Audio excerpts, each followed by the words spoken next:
play. GunzPicks taking me higher. Cup of coffee, parlay, my desire. Cashing tickets, feeling fine. Hit the like button every time. Support the show, we got your back. Only winners, no lack.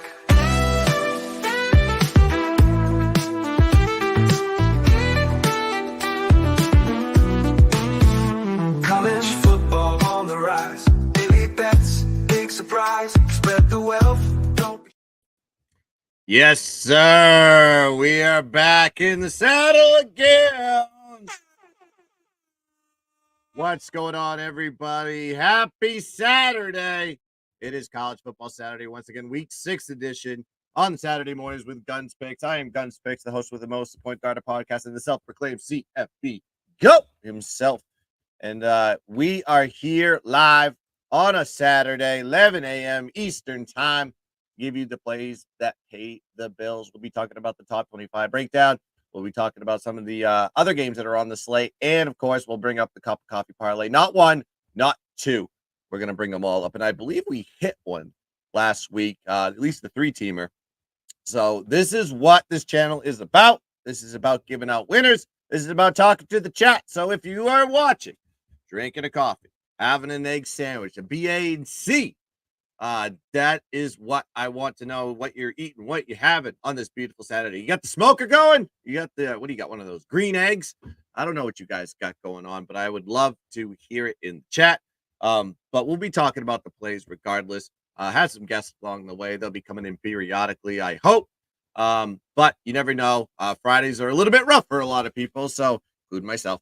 But we are going to talk a little ball today, but the way we always start this up is we go and we get to the coffee cup. We go to the coffee machine. We go fill it up with water, pour the water into the machine. We go get our favorite cup of coffee, put the liner in there. We pour in the mix, and then we hit the start button and we hear a little drip, drip, drip.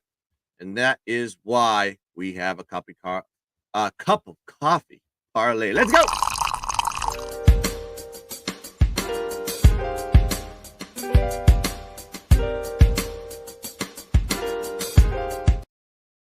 That's right. We're going to give the first one here right now. Cup of coffee parlay, a little bit of an 8-teamer, I believe. We got A&M money line, Louisville money line, Indiana money line, Ohio State money line, Marshall money line, UConn money line, ECU money line, Washington money line for plus 1, 2, 3, 4. Kind of like that, actually, for a little bit of luck on this one. But that is what I'm going to be going with today for the cup of coffee parlay. And, of course, I will have one more. Of course, I call the 3-game doggy cup of coffee parlay coming up later in the show. All right, let's talk about some of these games that are on the board. We're going to go break down the top 25. Let's start with this one. UCLA going on the road to go face Penn State. 12 p.m. kick, Big Ten Saturday. Interesting spot here. I would only go on the Penn State side. Looking at the numbers here, looks like it's sitting at minus 28.5 currently.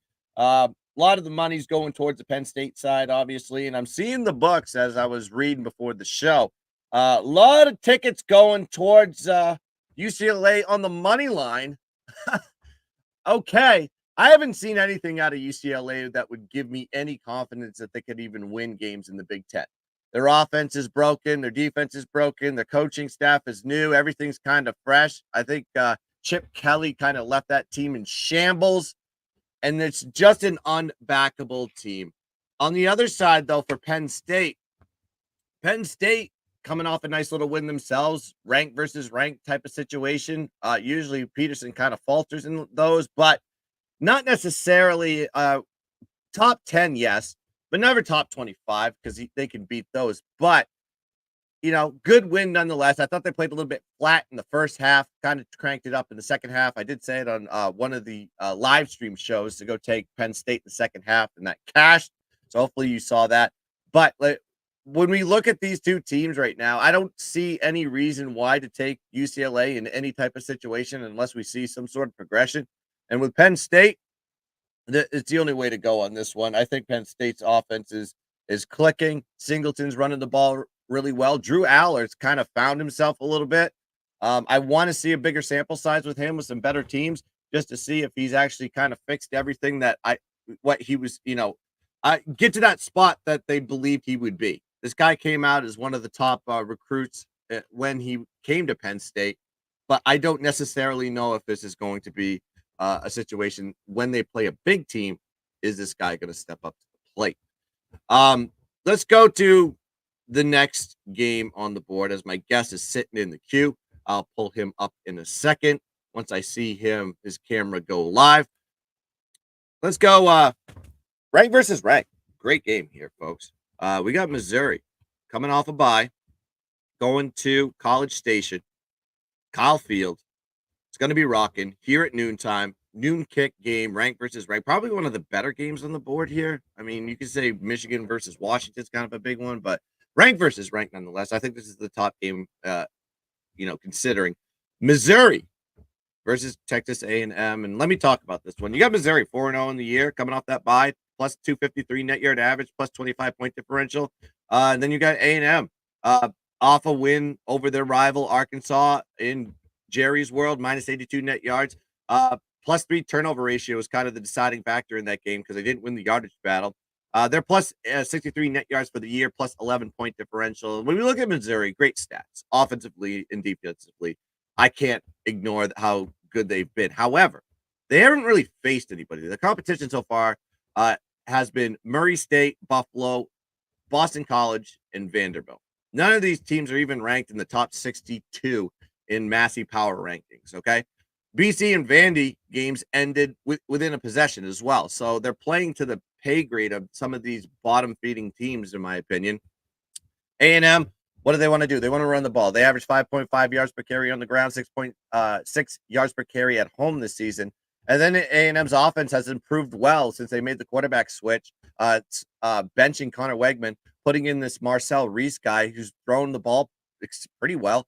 7.4 yards per attempt, 6 TDs, 0 INTs, and he's also the second leading rusher on the team with 5.5 yards per carry and 2 rushing touchdowns. So this is probably the right fit here for A&M. Also, A&M 9-1 straight up at home, dating back to 2023, and their only loss was this year, week 1, in their last 10 home games against Notre Dame. And then you look at Missouri, 7-17 straight up, last 5 seasons on the road. This is not a road team. This is a home team, folks. And I see the lower ranked teams favored over top 10 teams. And this is why I have to take it. It doesn't make any sense, but it makes complete sense is what is the analogy that I use. And then you got to look, Missouri's first road game of the year. There's always you have to get used to being on the road. You have to have a few road games under your belt. And typically most of these teams will find that road game somewhere early in the season, but we're in week 6 now.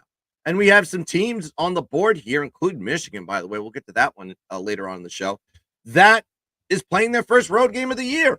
So with all that being said, I think the only direction you have to do in this play is take Texas A&M or pass. That's the only way you can go. All right. We're just rolling through this. So if you're watching this now, watching this later, watch this anytime, please like and subscribe to the GunzPicks channel. Hit the thumbs up, hit the bell, so you know when all content comes on this channel. This is the sharpest information on the planet. We have very special guests always along the way, and I appreciate everybody that is hitting the like button and subscribing to the GunzPicks channel. And then get into the chat, get into the comment section, do whatever you want to tell me what you're on today. If you like some of the plays that I'm on, if you agree with me, disagree with me, it's all good. I embrace debate here on the GunzPicks channel. All right, next play on the board we're going to be rocking with. This is a pretty interesting one here for Louisville, coming off kind of a heartbreaking loss to my Irish, which I was very happy about. That was a big key win that Notre Dame needed to stay in college football playoff contention. It is SMU versus Louisville. It is L&N Federal Credit Union Stadium, Louisville, Kentucky. 12 p.m. is the kick. And you got a Louisville team coming off a loss, like I said, 31-24 versus Notre Dame, plus 115 net yard average and a -1 turnover ratio for the game. And now you got they're 3-1 on the year with a plus 26 point differential, plus 204 net yard average. So I'll get to the stats on that Notre Dame game in a second because it's a little bit misleading outcome in that one. Then we have SMU 4-1 on the year, coming off a win themselves versus FSU, smoking them. Florida State's broken, folks. 42-16 plus 170 net yard average for the game. SMU has only had one road game this season, and it was in week 0 versus Nevada. In that game, they were down 17-10 at halftime, and they were down 24-13 after 3 quarters before making that comeback in the 4th quarter. So, road team, I don't think they are. And if you think Nevada is a high-end Mountain West team, you're highly mistaken here, folks. And I granted it was week 0. It's a little early in the season, kind of get the kinks out. But that's their only road game of the season. That's the only sample that I have to gauge the barometer of the Mustangs on the road. And then you have SMU has put up big numbers this season on the offensive side of the ball, especially running 206 yards, 206 rushing yards per game, 4.7 yards per carry. But look at the defenses that SMU has faced. Nevada, 88th in defensive Massey rankings. Then you have Houston Christian, who's an FCS school. I mean, come on. Then you have BYU, ranked 28th in defensive Massey rankings. And then BYU held this SMU team that's supposed to have an elite offense to 15 points, 261 yards of total offense, and they lost 18-5. And SMU lost 18-15. TCU also ranked 67th in defensive Massey rankings. And then you have FSU 21st in defensive Massey rankings.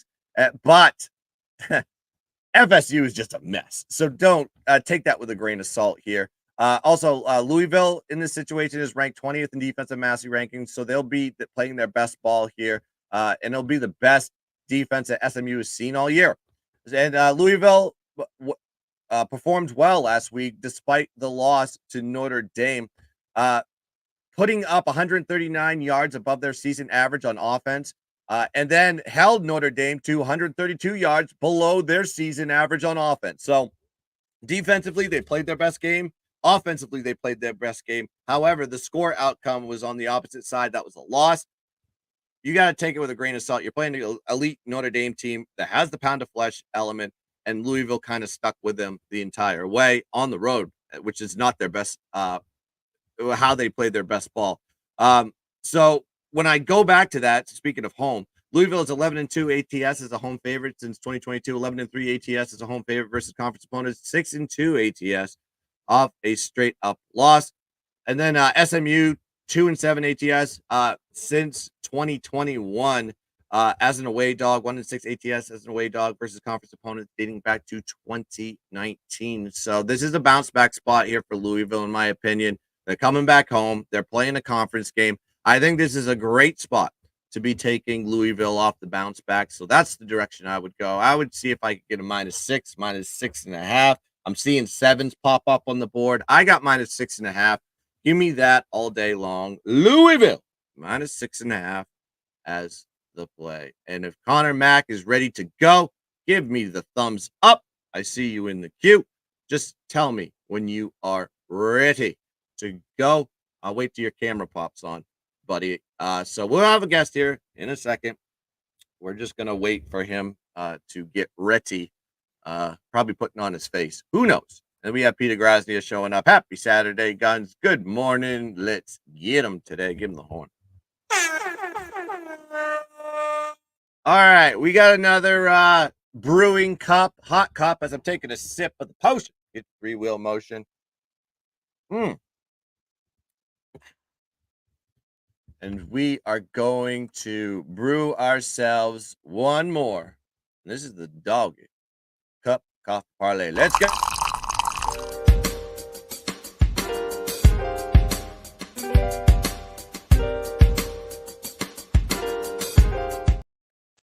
Cup of Coffee Parlay number 2 on deck. Let's get it.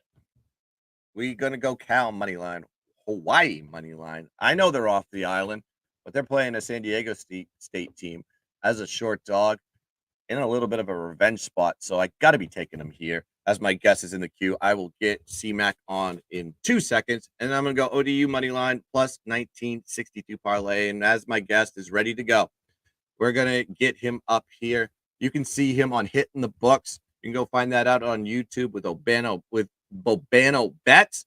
It is C-Mac, the regular. What's going on, my friend? How you doing this morning? Guns.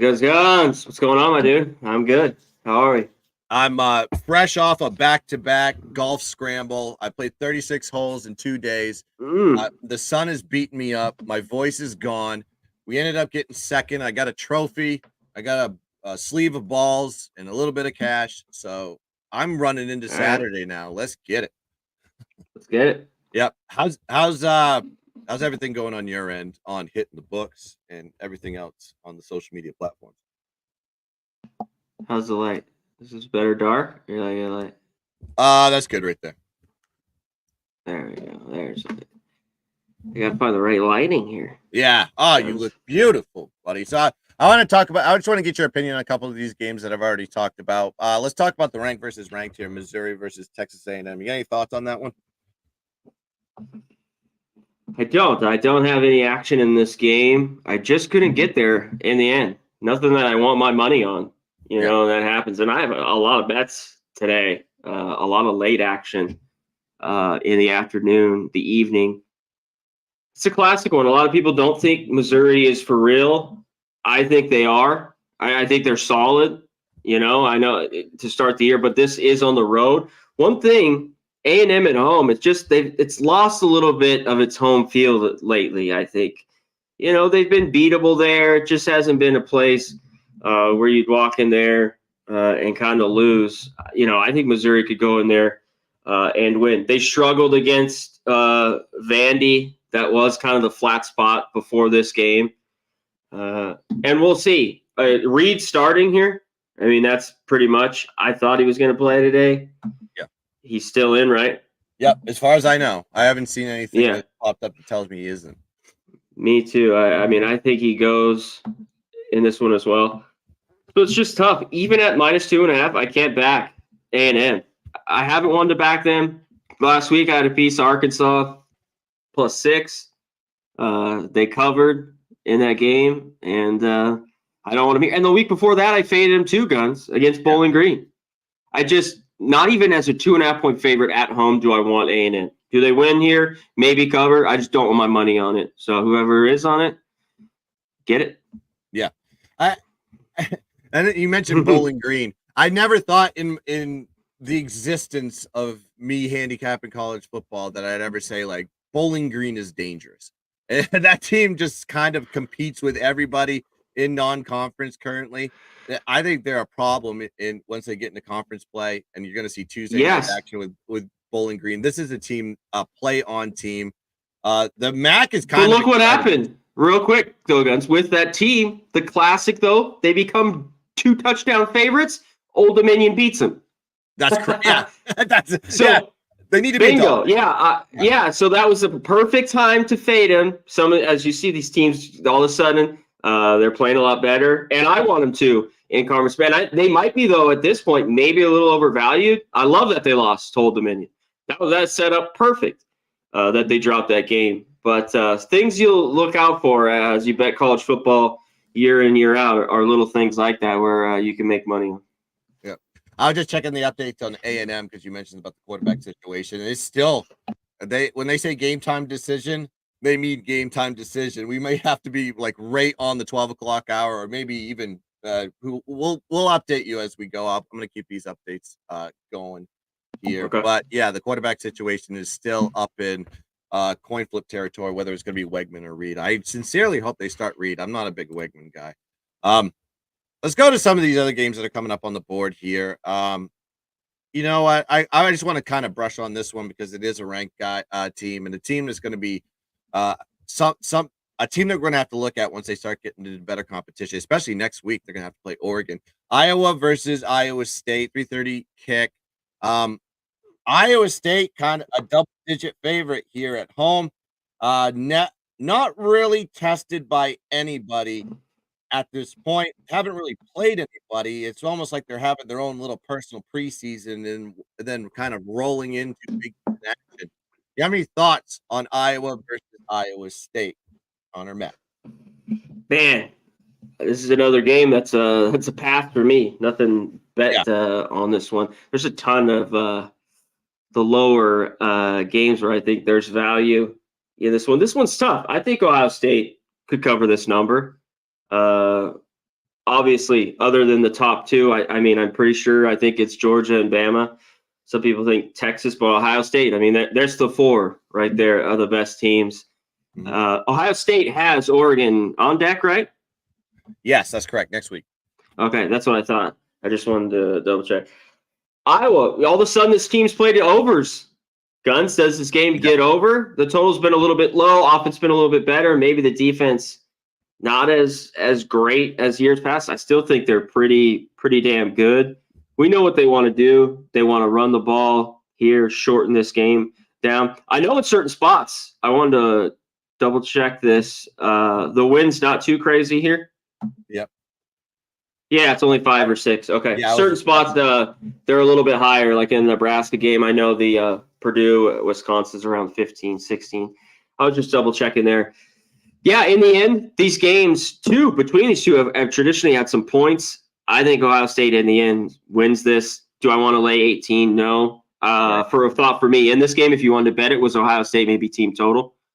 I think in the end they could get there. And you know when they've been better, if you like Iowa, look first half. This Ohio State team's just been sleepy, lethargical a little bit early in the first quarter and first half. And then they've just looked excellent in the second half, really got things going and dominate. So you like Iowa, maybe look at them early to hang in this, football game first half.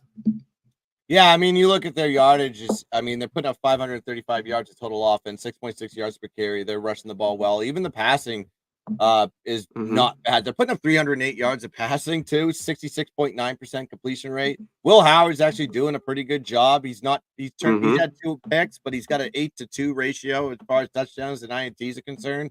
So I just have, like I said, he's only played Akron, Western Michigan, Marshall, Michigan State so far. Not the best top teams in the college football, but Iowa's kind of a little bit of a barometer, I guess. Their offense has gotten better. Their defense is always business as usual.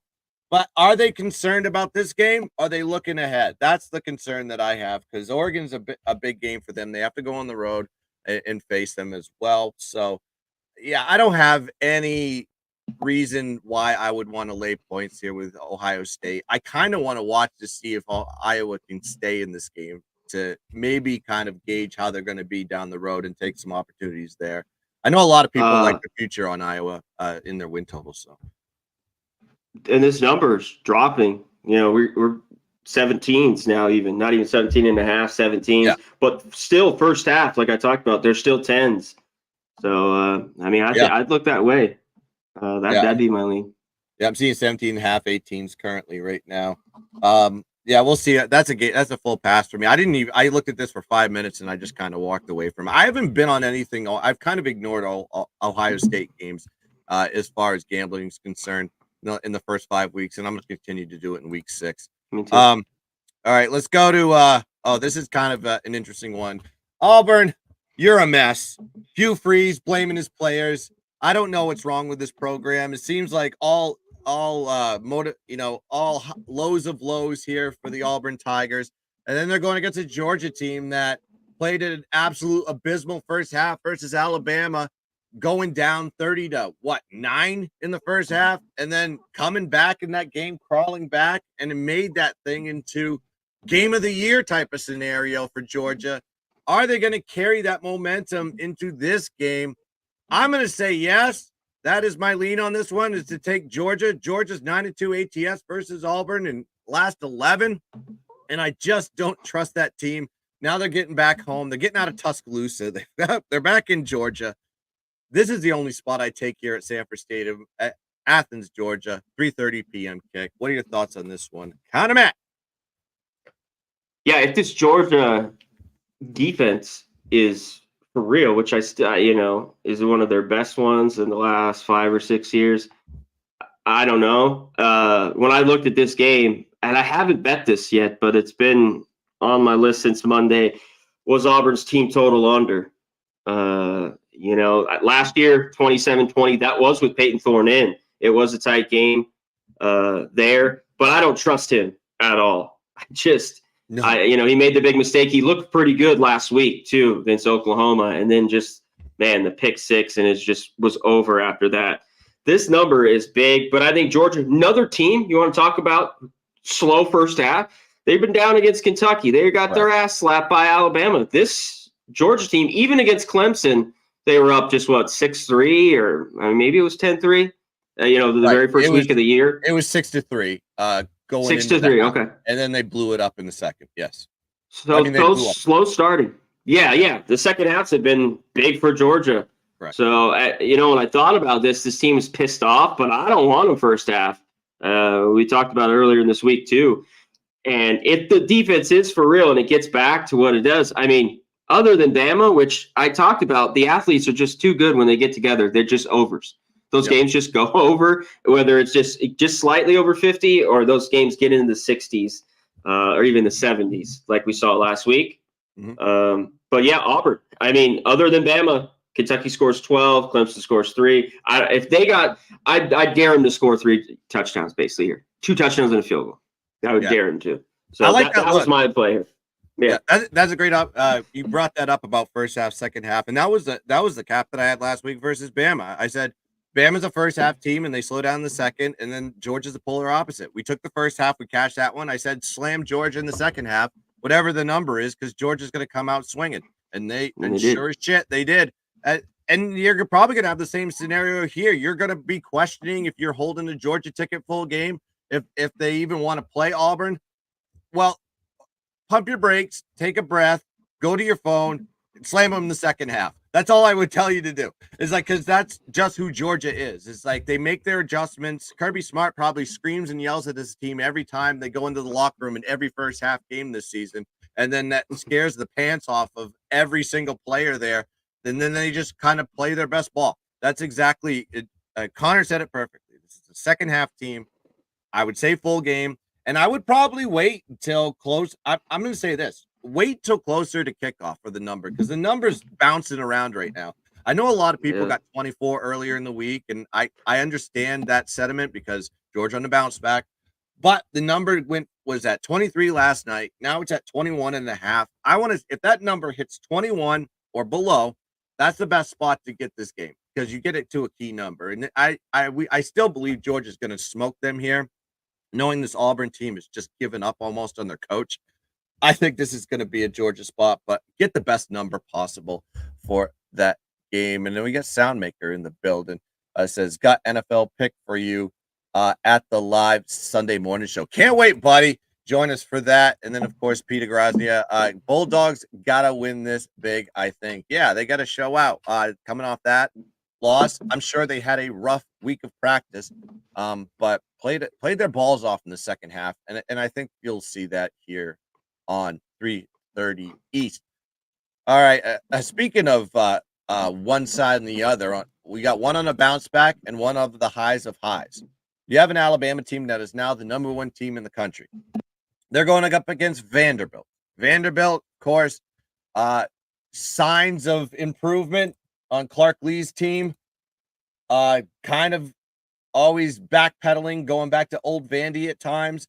This is kind of a mix of, yin and yang, of course, off back-to-back losses, back-to-back road losses for that matter. Georgia State, I don't know how you lose to them. And then you lost a close one to Missouri and played them down to the wire. Diego Pavea playing pretty good ball. Hasn't thrown a pick yet. 6 touchdowns, 0 INTs. He's run for 2 himself. I kind of lead towards the Vandy side, honestly. What are your thoughts on this one, Connor Mack?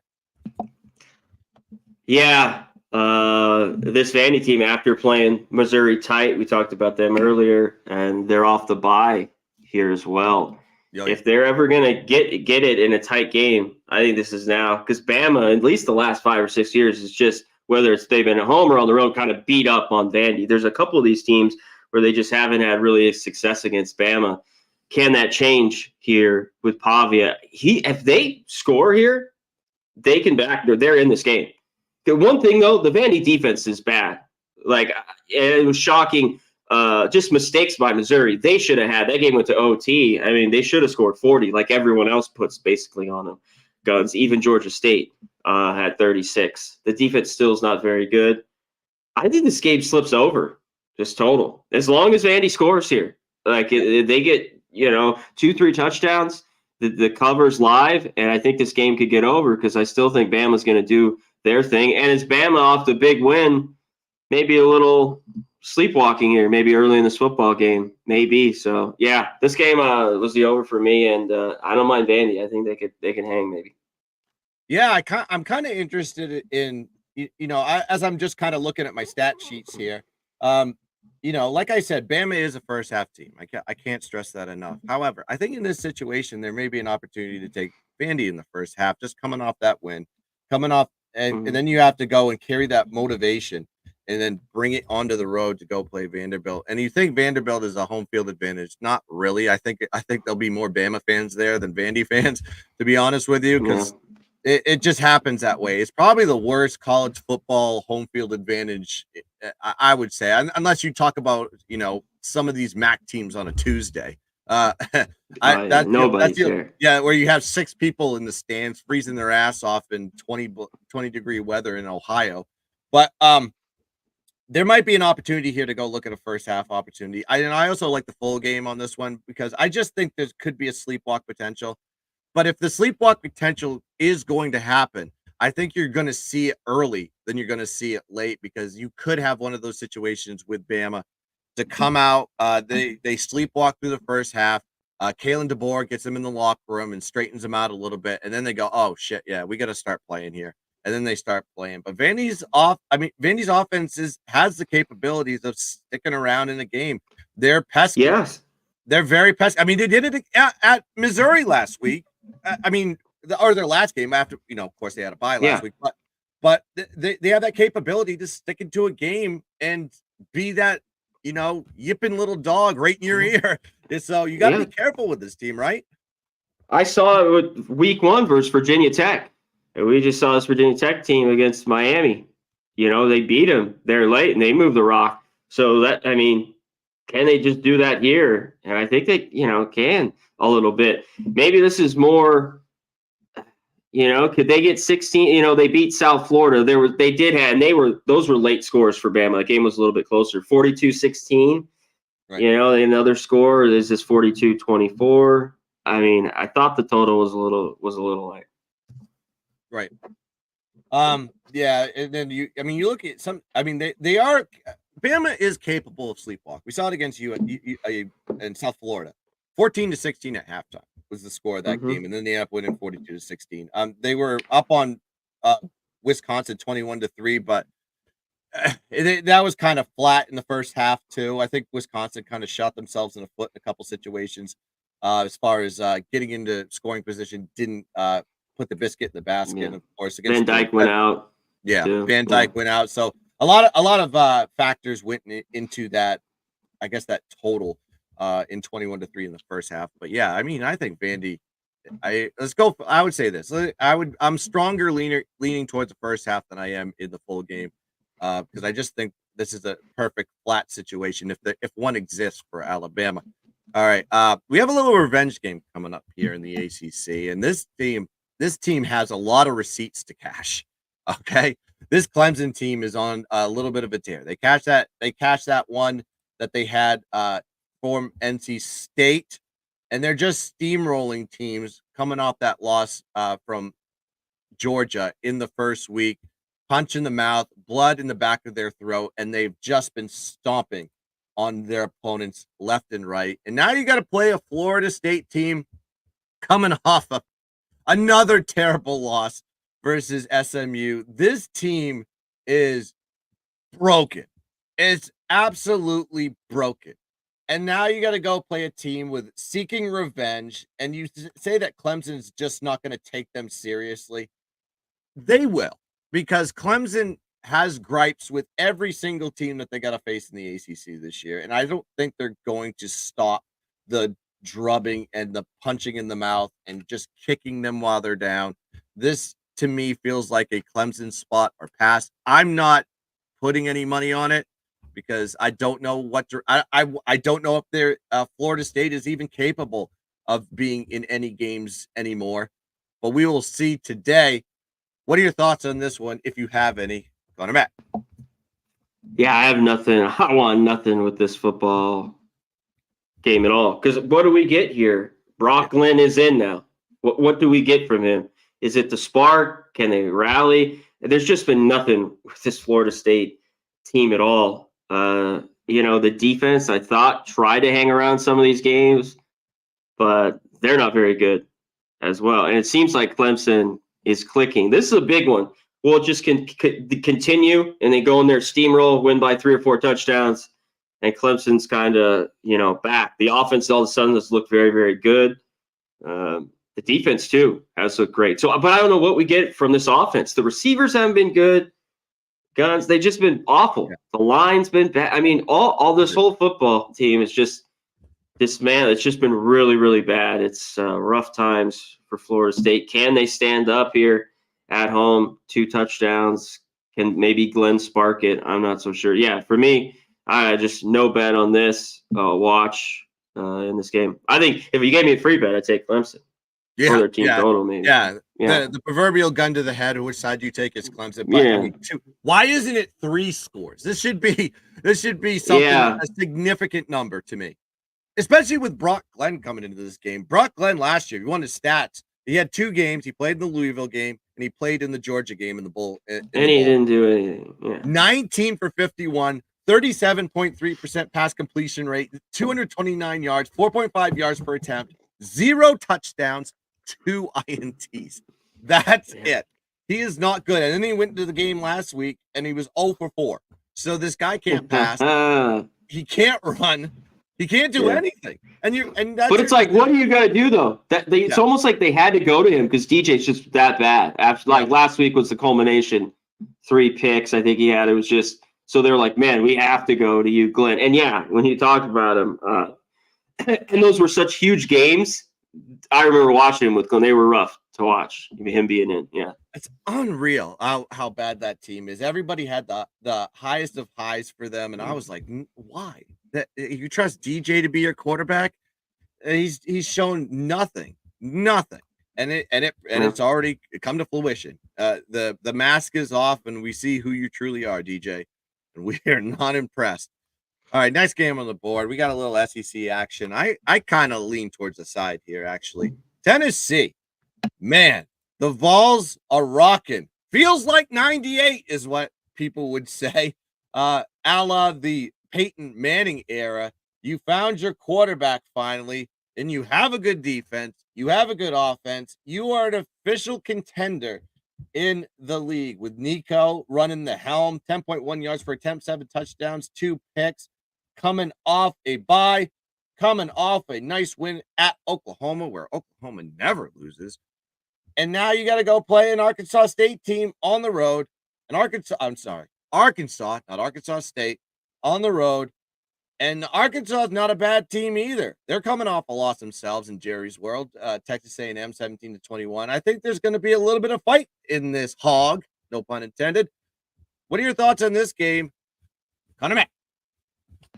Yeah, I think there could be as well. One thing though with Arkansas, this team just isn't polished. Just the mistakes, whether it's penalties, turnovers, it's just been so.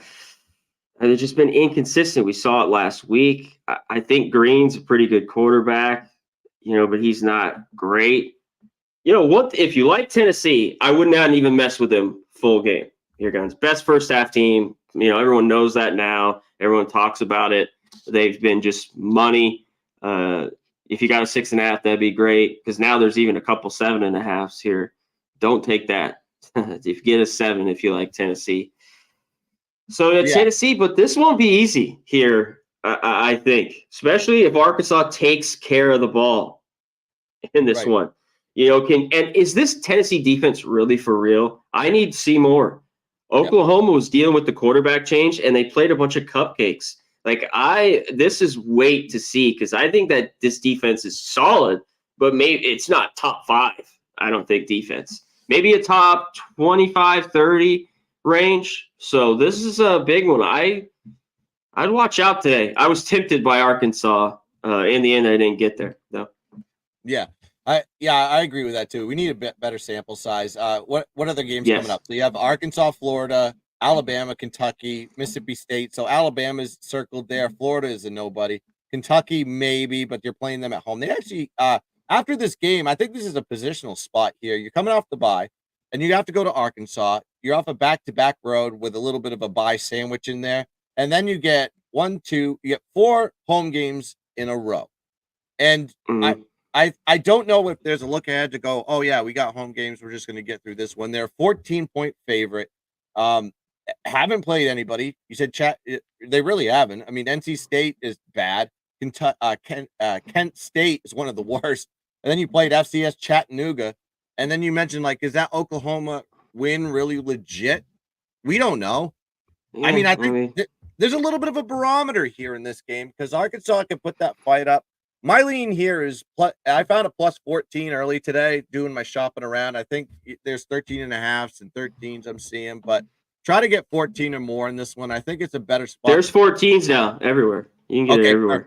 Perfect. Yeah. I think that's a key number there. Find that and take it. They're playing at home. I think there's some fight in them. They got punched in the mouth. They were plus 82 net yards in that game versus Texas A&M. However, the turnovers killed them. -3 turnovers, but on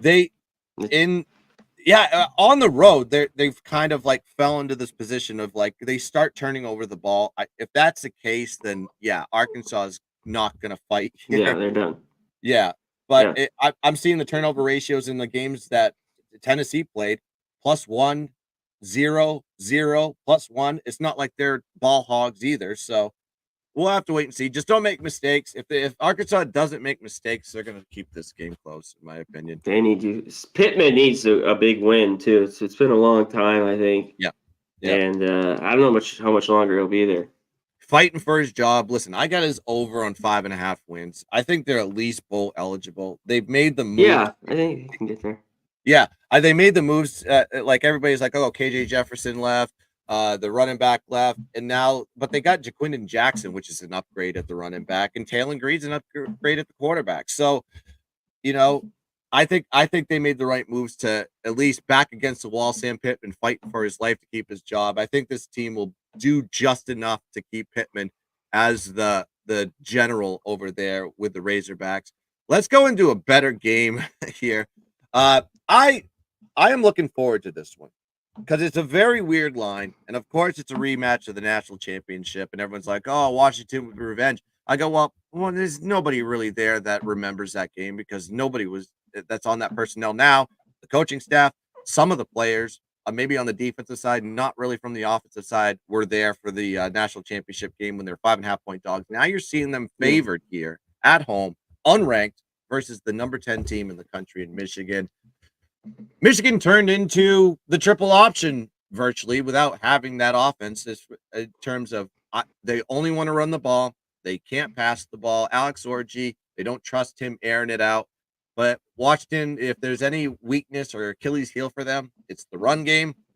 I still like Washington here on the money line. I got it at -120. That's a play I'm going with. What are your thoughts on this one, C-Mac? I couldn't get there in this game. A lot of public love here for Michigan, especially they're getting 2.5. I couldn't get there in this football game. So this is a watch for me. What I strongly lean to, but it just was a little too low for me, was this under. It was right there at 41.5 was just a little bit too low. I couldn't pull the trigger because I like both these defenses. I love Washington's defense. Last week, again, I thought played well. And the offense, they outgained Rutgers in that. Talk about it. It's a little bit of a mismatch and should have won going all the way to New Jersey and losing that. But I thought, even the games against like Washington State, and those were mistakes during that game down at the goal line to, should have won it. And now they're back here at home. I think it's a gettable game because Michigan with they just can't throw the ball. It's just tough when you're going back to, you're throwing it 5 times here. But Michigan still excellent. Has a solid defense, solid offensive line. They will run it, but the clock will tick. Both defenses, I think, will be in. I think the game's tight. So I just had to be off this one. I think it's a gettable game here for Washington. in this one. And you talked about it. Just, so much has changed since the national championship. It's just like it's crazy. But I think Washington hangs in this one, and I think their defense, they got to hang their hat on that. I think they could win a low-scoring game, and I still like the under. I mean, it's a strong lean for me at 41, right there. Yeah, I can't disagree with you that, especially you know what Michigan's going to do. They're going to run the ball. But there's another element that I did mention. The penalties have kind of racked up here for Washington. They had 69 yards worth of penalties last week, 31 to Rutgers. But they know how to drive the ball. 8 out of their 11 drives versus Rutgers were in Rutgers territory, but 2 drives ended on turnover on downs, and then they missed field goals, right? Missed field goals. Yeah, that can't happen today. They got to hit those. They're fucked. Yeah, especially during this defense. That even if you get into scoring position, it's very hard against this Michigan team to go score a touchdown. I mean, you have to be able to make kicks today. That's going to be a key factor in if they can actually win this game. And also, you mentioned the yardage with Washington versus Rutgers, plus 220 net yard average in that game. They dominated on the yards, but they lost the game. And like I said, turnovers on downs, 3 missed field goals, deciding factor between win and loss. I like what Jed Fish is doing. The team just has to be a little bit more disciplined as far as the turnovers go, because it's killing them on key downs too. One of them killed them on a 4th down play. So that led to a Rutgers touchdown. So that you got to stop that stuff. I hope at least in the practices this week they had an extra day of rest. You can put that in as a beneficial factor. But traveling on your first game on the road, going to Rutgers at night on Friday, and it's so tough. But I thought they played very well in a situation that they weren't expected to play well. We'll have to see. I'm excited for this one. 7:30 East kick. Connor, I wanted to hit on real quick in that game. I got to look it up because I don't want to give it. And he's been excellent the last few weeks. I'll look up what his number is. I'm sure it'll be pretty high because the last few weeks have been really good. But Denzel Boston, look out for him for Washington. Big time receiver. Yeah. 7 for 121. He's had 4 touchdowns the last 2. I got to look up his yards, but I think he could be a threat with some big plays today. Yeah, I'm looking it up right now. It's like Denzel Boston this year, 412 yards, 30 receptions, 13.7 yards per carry, 7 touchdowns this year. He's going to be a big target. Will Rogers must have the kismet with him. And I've liked, getting Will Rogers out of Mississippi State kind of fixed him a little bit with Jed Fish. And I know Jed Fish did well with Noah Fafita at Arizona, and it's kind of resonating here. He's, Kalen DeBoer is a quarterback whisperer, and I think Jed Fish is too. 19.2 yards per attempt, 10 touchdowns, no picks for this kid, Will Rogers. Not a kid anymore. I think he might be my age. Yeah, he's been in college forever. But yeah. I digress. Before I get to some of these top 25 games, or actually further into the slate, is there any games on the top 25 slate you like, or anything outside the box here? Yeah, I'm gonna go ahead. Grab some at the door. Someone just hit it. I'll be right back. His yards, by the way, 61 and a half. I'm tempted by that. I might be on that his props today. I'll be right back. All right. We're gonna go to the next game on the board while we wait for Connor Mack to come back, and go check out Hitting the Books on YouTube with him and Bobano Bets. They break down the board in 2 parts, and it is great information. They go through every single game. All right, next one on the board. Excuse me if I sound raspy. Excuse me if I'm sniffing. I think I'm coming down with something. Don't know yet, but we'll go to the next game on the board here. USC versus Minnesota. All right, this is USC having to travel to these Big Ten spots is going to be interesting barometer as we get some data on them, because we saw what happened when they went to the Big House. Bad spot for them, and then they kind of faltered to a great defense that took care of business. And of course, Michigan having that late drive to seal the deal in that game. When we break down this team, they're coming off a nice win against Wisconsin. Granted, that game was at home. And they're going to go travel to Minnesota. I haven't checked the weather. It's October in Minnesota, so it doesn't feel like Big Ten weather yet. It's kind of going to be comfortable, in my opinion. And then you got this Minnesota team that played Michigan down to the wire, 27-24. They didn't really kill them on the yardage, but their defense has been excellent. 241 yards last week versus Michigan, holding them to 3.6 yards per carry. I think that's impressive. Back-to-back weeks, too. They played Iowa prior, and they held the two opponents to under 100 yards passing. And what does this USC team want to do? They want to pass the ball. They average 316 yards in passing per game.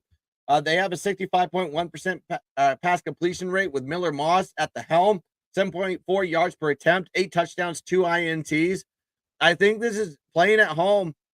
This Minnesota team's going to fight, and they're going to keep this one close. I have some concerns with the offensive side of the ball because they've been a little bit here and there. They haven't really put up a lot of, they only have 2 situations. They put up over 300 yards of total offense, and that was against Nevada and Rhode Island. North Carolina, they only put up 244. North Carolina, not the world beater of all world beaters. And Iowa, granted, Iowa's defense is exceptional, 288 yards there. And that's actually 85 yards above the season average. So that gives you a barometer there. So Iowa, that we'll take that one. And then 296 last week versus Michigan, but that was 87 yards above Michigan's season average. So 2 great defense back to back. And then you got a defense for USC. What do they want to do? They can't stop the run. They average 5 yards per carry. They give up 5 yards per carry to their opponents, 65% pass completion rate and 155 passing yards. So if you're going to pound the rock, time to pound the rock here at Michigan and just play. I'm sorry, Minnesota. I keep saying Michigan. My bad. And I think they're going to try to run the ball here. It's like you look at their carry attempts. You got 33, 38, 32, 21, 25. I think this is going to be a heavy carry game. I think they're going to be round the barometer of 30, between 30 to 40 carries on the ground versus USC. I want to see Minnesota play their best ball here. PJ Fleck, get your boys up. This is a big game for you. Get it done versus this USC team. I lean towards the Minnesota side at plus 8.5. That's probably the direction I go. It's not going to be a big bet per se. It's 7:30 night in Minnesota. Do you think the Gophers will be rocking here, Connor Matt? I think so, but I have a tough time backing them here. This is the spot, I think so. And I couldn't get there in the end. You're on here? You're on Minnesota here? Yeah, I just had a big explanation. I know the concern I have is the offense. Is can they? Yeah, that's what I mean. Mm-hmm. Yeah, can they move the ball? But reading who they played defensively, the 2 bad games that they had offensively, North Carolina, Iowa, and Michigan. Iowa, they put up 288 yards, and that is 85 yards above the Iowa defense season average. Minnesota, against Michigan, they put up 296, but that's 87 yards above Michigan's defensive season average. So technically the offense played above what the averages are coming out of the Iowa and Michigan defenses. And I think they're playing a weaker defense here with USC, but they're going to have to run the ball and 2.4 yards per carry versus North Carolina, 3.1 yards per carry versus Rhode Island, 6.1 yards per carry. That's great. But Iowa, 3.8, 1.5 versus Michigan. Darius Taylor, get him the ball. He's averaged 5.4 yards per carry. They just got to figure out how to run the ball. And we'll see about this one. But I lean towards the Minnesota side. These are spots where in the past, I just felt more comfortable. I just haven't really seen enough of them. I saw them get beat up by Iowa at home. And then last week, hey, I slipped in backdoor covered, against Michigan, even though it was all junk. Yeah, they were down 24-3. Yeah. All late scores in that one. But if you ever want them, this is where it is at home. And SC, how is this travel? It's better this game's at night. This is a little one that has some wind, not crazy. Anything below 20 is all right, but 15-mile-an-hour winds, a lot of running, I think, in this game. SC, now they go, the big game's back home next week against Penn State. That's their big one. And that's what I had circled in this one. That's why it was Minnesota or nothing. I like this SC offense. Last week I had Wisconsin, one of my tougher losses, just up at halftime, totally get their ass kicked in the second half. And really a pick 6 is why they didn't cover too. Like they were up 17-10 at halftime and then lose 38-17, I believe. And that last one was a pick six. Yeah, didn't score. So that was a hard one. But I get it here. I leaned under and Minnesota plus the 8.5. This was one that was close for me. Same thing with Arkansas. Dogs, normally I'd be on. I'm not on them here. It seems too early in the season. You got to get a little bit more broad. Like 8, 9, week 9, you'll probably know who they really are. Now they're getting a conference play, but this is just the kind of the opening salvo, really, with the conference play. I got one more game on the board because we got kickoff coming off. This is the late night degenerate special. Of course, College game day is in Cal, and there's guys there at 6 a.m. thumping, rocking. The place is loud as hell. They are ready for this Miami team. 10:30. Late night degenerate special in Berkeley, California, and it's a Will Cox special. He's a dog. He's at home. He's performed so well in these positions. You're going against the Miami team that got lucky. I don't know how you reverse a call when the call on the field is a catch and a touchdown when you don't have. They never should have called it though. Yeah, I know. Yeah, there was nothing definitive. Yeah, absolutely. They should have called it incomplete, and that would have been because it. But if you call the play in the field, you stick with it and you don't reverse it. I just think the refs didn't want to get killed coming out of the Hurricane Stadium. That's my opinion. But we got a game here. Number 8, Miami versus California. Any thoughts on this one? Yeah, this is one in the end. It's just you have to take Cal or nothing. And they could lose here, by a few touchdowns. But I'm the guy. I'm on that backs Wilcox. Got me last year against Oregon. It was homecoming. They cover these all the time, Guns, and they finally did it. But the record is insane. As a dog at home, off a bye. The offense, even in that game against Florida State, they moved the ball. They just, on downs, missed field goal, all this bullshit, turnovers. They just couldn't score. I think they'll have some sex. Miami has the weapons here in this one, though.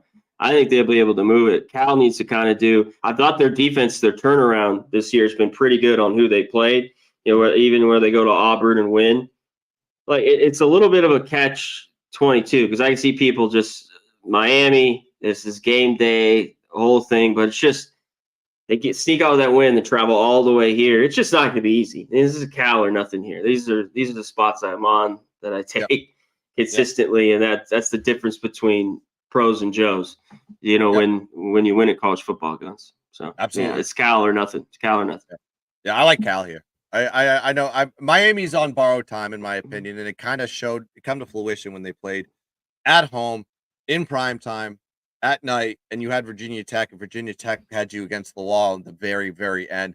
But look at the teams they played, and everyone's like, "Oh, Miami's so great." I was like, "Well, you played Florida. Yeah. Florida's 49th in power rankings, and they played Florida A&M, FCS, Ball State 124th in power rankings, 99th for South Florida, and then they played the 68th ranked team in power rankings at Virginia Tech last week, and you got Cal ranked 41st. So this is the best team you've faced all year, reluctantly enough, and you said it. And they've seen him, Guns. Yep. They've seen him real quick. Wilcox, they've seen him beat at Washington State last year. It was a shootout, 42-39, I think. Yeah. Yeah, absolutely. So this is not unfamiliar territory.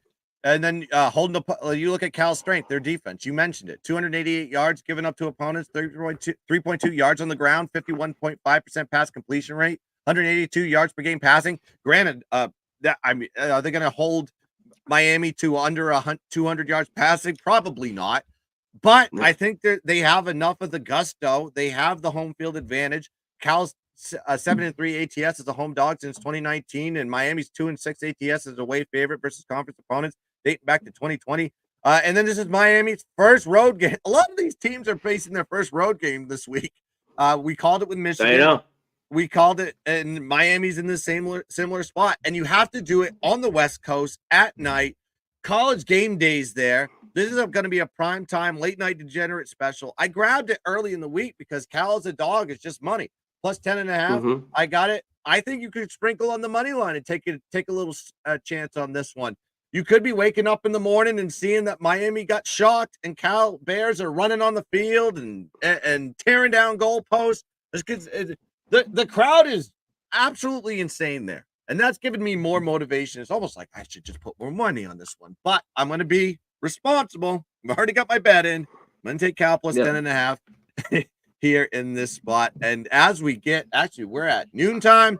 Well, real quick, before then the most thing I was impressed with like Virginia Tech is they shoved Miami around. I thought the Miami defense was pretty good. They played nobody, and that's why I love Virginia Tech so much last week. And I think Cal could have success. They need to get Ott going here, and I think the D line will have some success too, and make a couple stops. So for sure. All right, brother. I'll go. Absolutely. And before we close them out, C-Mac, I'll give you the floor. Give them a play. Tell them where they can find you, or say your piece here. I'll give you the floor. Yeah, check out Hitting the Books. Me and Babano every Monday.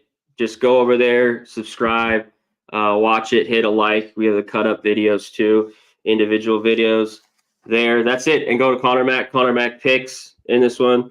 We talked about a few. I'll give a few like just big dogs. This is some ugly ones here.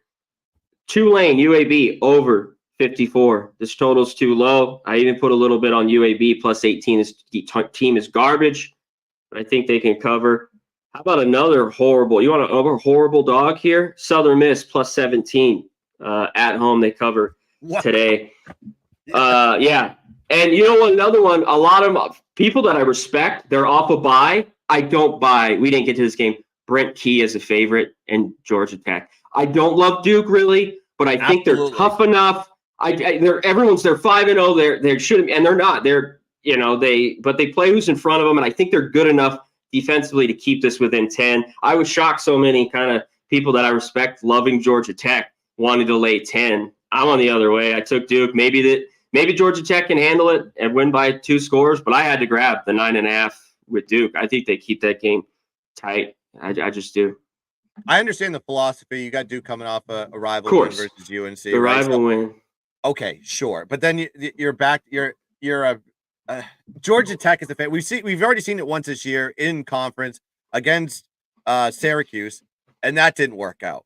Yeah, I agree with you 100%. I'm not betting this game at all because I just don't trust Georgia Tech as a favorite. They should never be a favorite in my mind. When I start looking at them when I see them as a dog where people think they're not as good as the opponent that they're facing, and they always show up in those spots. But yeah, you're right. Brent Key is a favorite, not backable in my opinion. And that is great. I actually love the dirties of the dirty. I know guys that love UAB today, and I win. That I don't think you should ever say that again for the entire year because I know messed that team up so bad they need to fire him. It's gross. But sometimes the gross picks come through. It's almost like taking the Panthers as a short dog on a week 2. It's kind of has that feel to it. But I digress. That is the show. We are starting kickoff. We're going to get into it. Follow GunzPicks on X. Follow me on the GunzPicks channel if you're watching this now, later, or whatever. And hit the like button, will you? Hit that. Smash that. And also go check out Hitting the Books with Connor Mac and Bobano. They've been doing some great work. I call it the Lord's work. Going through every single game down the board and giving their opinions and their analysis. It's very sharp stuff, and it's like the Cliff Notes version of going through everything. Go check them out on Hitting the Books on YouTube. That's going to do it here for the GunzPicks Saturday mornings. Let's cash some tickets. Let's dominate the board. And as always, let's keep dancing. Yeah, bang.